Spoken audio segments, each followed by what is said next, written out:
working in the spirit of the Golden Empire. This is 17 News at noon.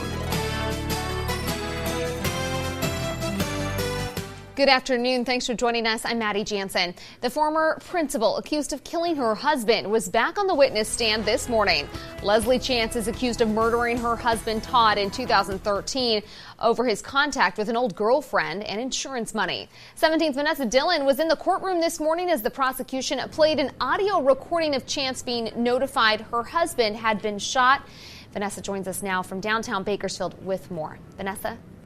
Maddie, in this morning's audio recording, we heard crying and a woman asking detectives if they were certain that it was Todd Chance's body found in August 25th of 2013. But in prosecutor Andrea Kohler's cross-examination, she ended up saying that, in fact, it was the two daughters we could hear in the recording and not Chance, to which Chance then responded that they were all upset. Kohler also asked Chance about some of the financial problems her and Todd had run into earlier in their marriage. She admitted they had to file bankruptcy at one point, but the family became financially stable in 2013, the year Todd was killed. In finishing her cross, Kohler asked Chance if she believed Todd's murder had been well planned and executed, to which Chance said she wouldn't know that. At hearing that answer is where Kohler finished her cross, and Chance's attorney, Tony Lidgett, did his redirect examination, asking her what her mindset was when she found out her husband had been killed. Chance responded, unbelief, saying she was convinced they had the wrong person. If Chance is found guilty, she faces a life term in prison. Prosecutors say Chance killed her husband on August 25th, 2013, after finding out her husband, Todd, had rekindled a relationship with his ex-fiancée. Chance's testimony wrapped up just before 11 this morning. The defense rested before noon. Chance began her testimony yesterday, to which she denied she had anything to do with her husband Todd Chance's killing. Reporting outside the courthouse, I'm Vanessa Dillon, 17 News. All right, thanks, Vanessa. Again, our news cameras are not allowed inside the newsroom in the courtroom for this trial, but our reporters are in the courtroom and they are tweeting along with testimony. You can follow along when it picks back up tomorrow morning on our KGET Twitter page. And to find all of our past coverage on the Leslie Chance murder trial, just go to KGET.com. National news now. The House voted this morning to send the impeachment articles against President Donald Trump to the Senate. This is about the Constitution of the United States, and it's important for the president to know and Putin to know. The American voters in America should decide who our president is, not Vladimir Putin in Russia. Speaker Nancy Pelosi also announced the 7 House Democrats who will serve as the managers in the trial next week. California Congressman Adam Schiff will be the lead manager. The 2 articles charging abuse of power and obstruction of Congress will be hand-delivered to the Senate later today. The trial is expected to begin on Tuesday. It remains undecided if witnesses will be called to testify. If impeachment was truly as urgent as Democrats claimed, the majority should not have waited for the Speaker to choose a political convenient time. Let's be honest. This was never about persuasion. It was never about the rule of law. It was what Alexander Hamilton warned us, that one party would get control, and just because of the animosity would demean the process of impeachment. The measure passed on a 228 to 193 vote, with 1 Democrat opposing the resolution, Representative Colin Peterson of Minnesota. Back here at home, a massive crowd flooded the county administrative building to weigh in on Governor Gavin Newsom's new regulations on oil production and their impact on our local economy yesterday. Those in the industry say the governor's policies could hurt the roughly 23,500 people either directly employed or associated with Kern's oil industry. The Board of Supervisors said it wants to work with the Newsom administration, but acknowledged there are disagreements. The board took 2 actions. First, supervisors will work to send a delegation to Sacramento to meet with the governor on oil. Second, the county will hire a consultant to write up an economic impact report about how the governor's regulations could hurt Kern County. An uptick in car break-ins has the Kern County Auto Theft Task Force out on the streets. During the week of January 6th, undercover officers patrolled neighborhoods for criminal activity and suspicious behavior. Officers recovered 12 stolen cars. 11 people were arrested during the patrols, and 2 complaints were filed for auto theft and forgery charges. In addition to this, a lot of other stolen goods were recovered during that patrol, including computers, musical instruments, and stolen packages. The task force unit would like to remind the people to keep an eye on their things and make sure to lock their cars. All right, let's check out that forecast. Everyone's wondering when the rain's going to arrive, and we still have a bit to wait, right, Kev? We do. I'm not expecting any rain in our area probably till late tomorrow afternoon. Right now, a few high clouds. That's all we've got going on. And a nice shot from downtown Bakersfield. Take a look at the satellite and radar, and nice and quiet out there right now. Bakersfield sitting at 51 degrees. Light wind out of the west-northwest at 5 currently. We are on our way up to 57 this afternoon, and then dipping back into the 40s by 9 o'clock. And then we take a look at the mountains, and we'll be in the lower 50s this afternoon. But then we will be back into the 30s by 9 o'clock and an easterly wind at 5. We're also looking at some snow into the Kern County mountains, but where? I've got details on that coming up in a few minutes.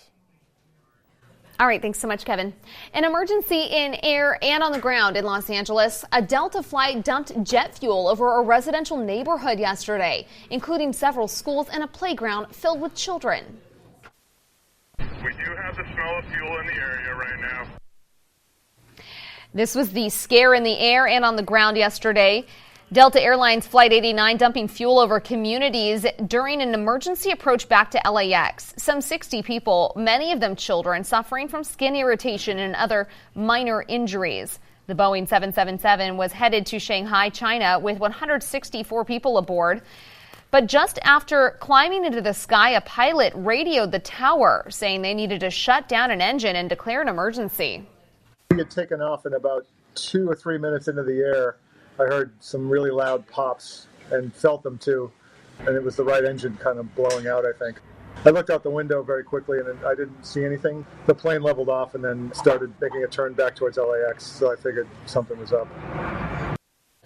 Before it could land, the jumbo jet had to reduce its weight, dumping fuel, which is typically done over the ocean or at high altitude, so the fuel can evaporate. The FAA is now investigating why the fuel dump happened so low and over schools.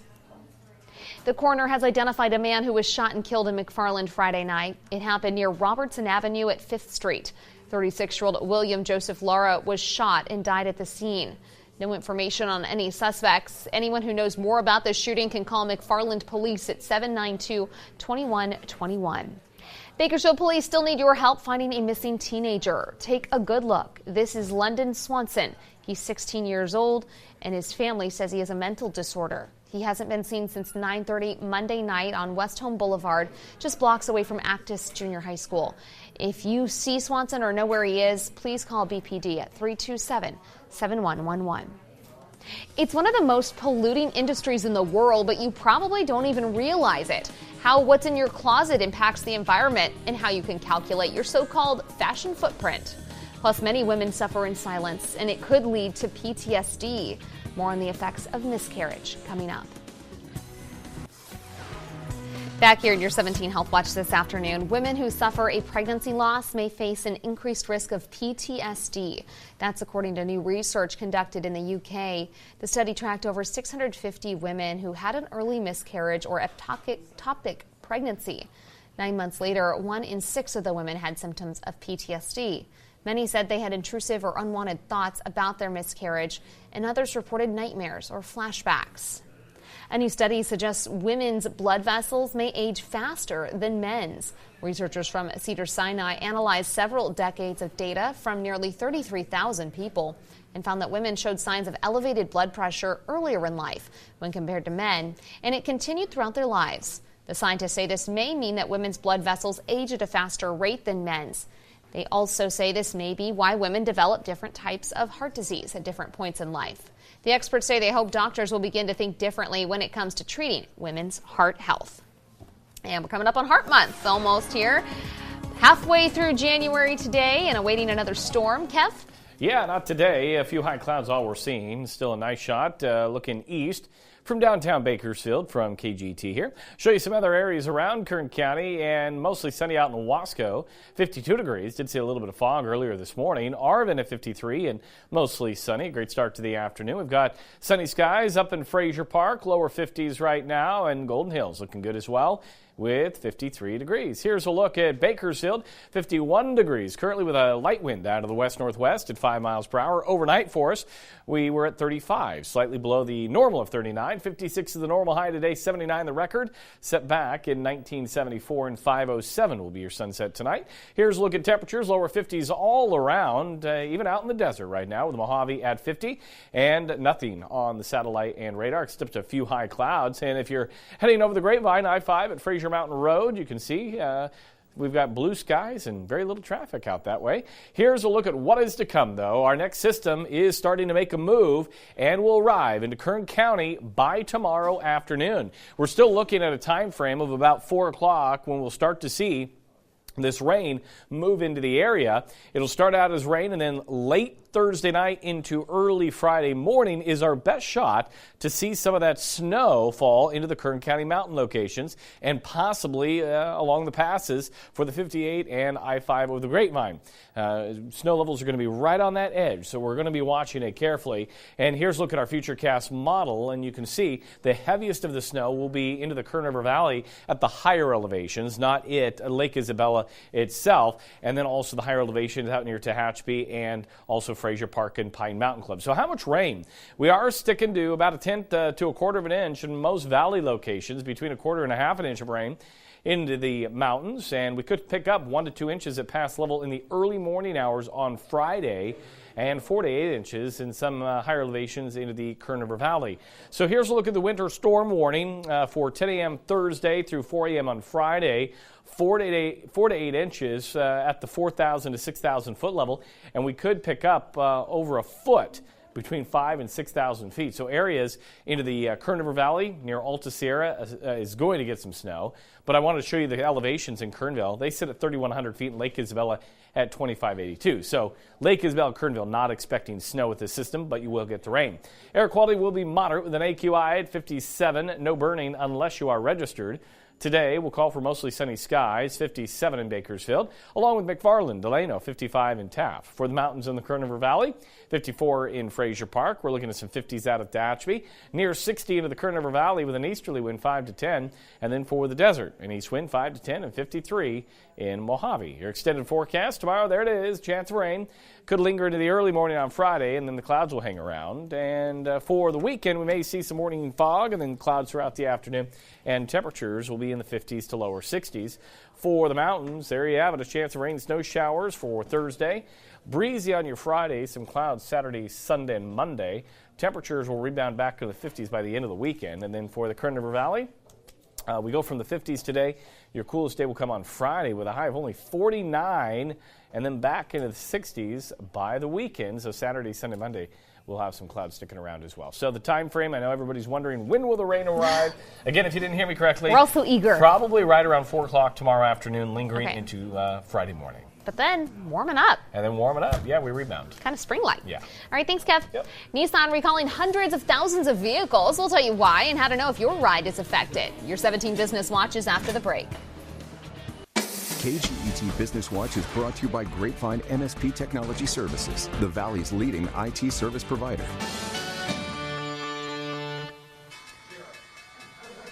We're back in your 17 Business Watch checking stocks. The Dow is up 113 points so far in trading. The Nasdaq up 11. The S&P 500 up 5.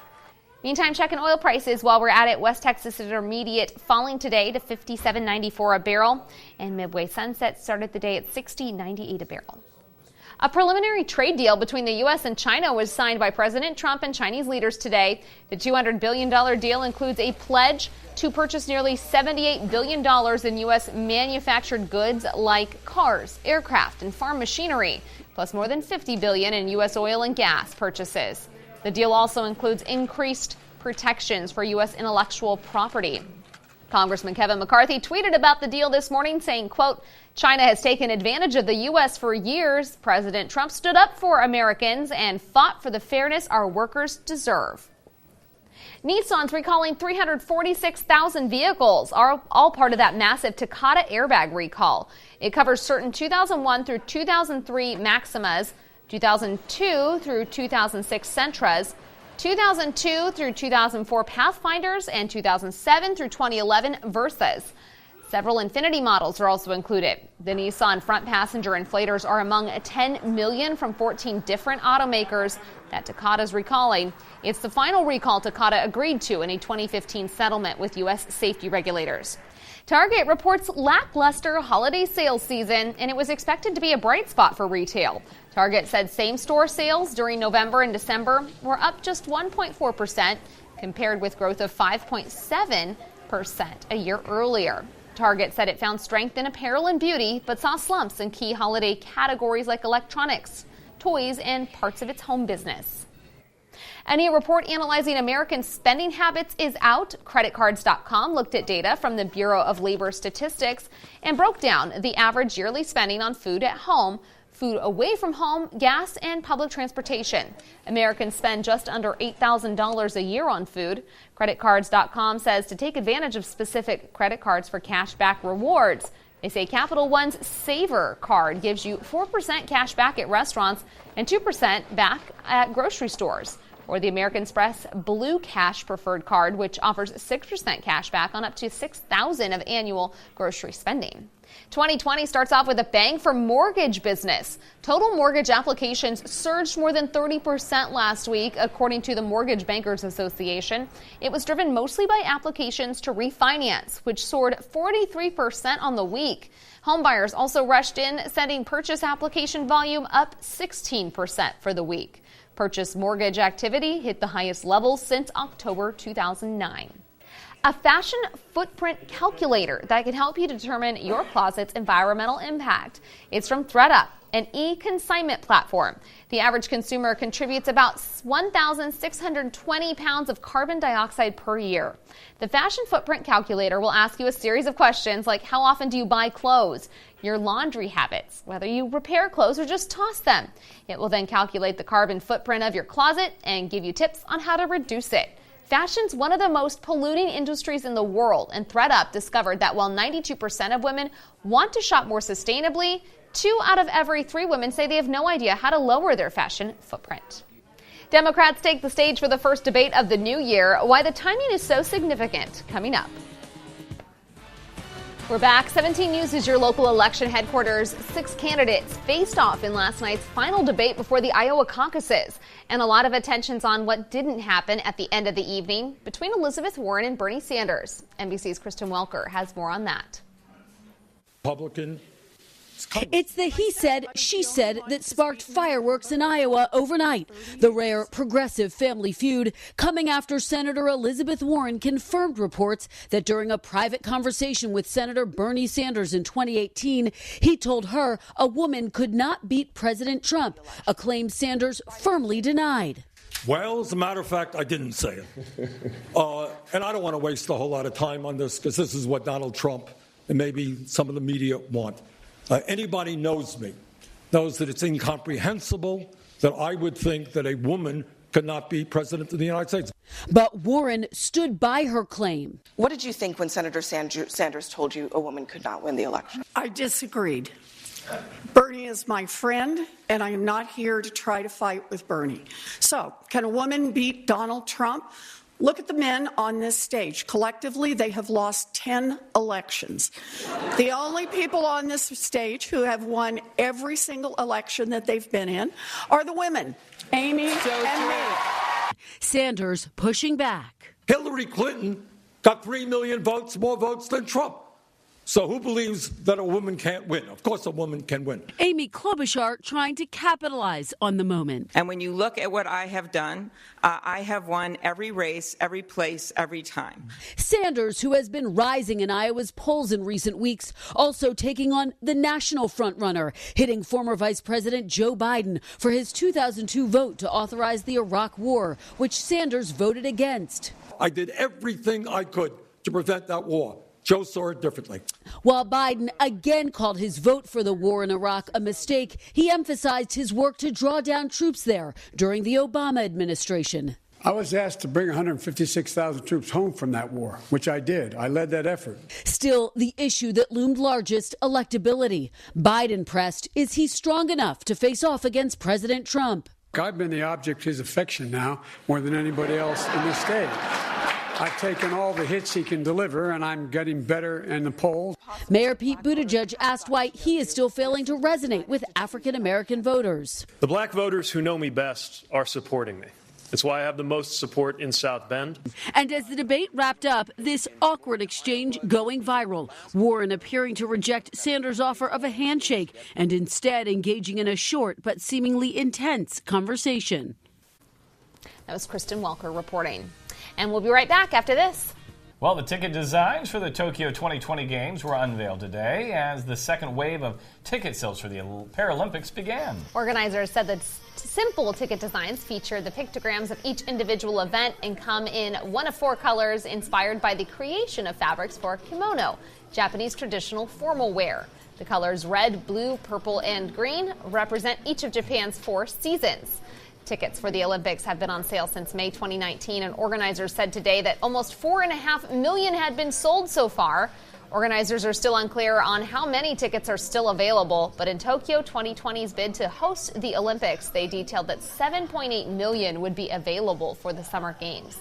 Tickets for the Paralympics are also a hot commodity for Japanese sports fans. Can't believe we're coming up. I know. It'll be here before we know it. Just a reminder, 191 days until the 2020 Olympics. You can watch the Summer Games only on TV 17. What's your favorite event to watch in the Summer Games? Oh, geez, I don't know. Gymnastics. They're incredible. Ping pong. Ping pong, Jim says. Is that in the Olympics? Yeah, is that even part of it? Jim just created a Summer Olympic sport, ping pong. All right, 191 days. There you go. We'll see you back tonight at 5. 17 News, your local news leader, continues 24 hours a day on KGET.com and our 17 News app. In the spirit of the Golden Empire, 17 News.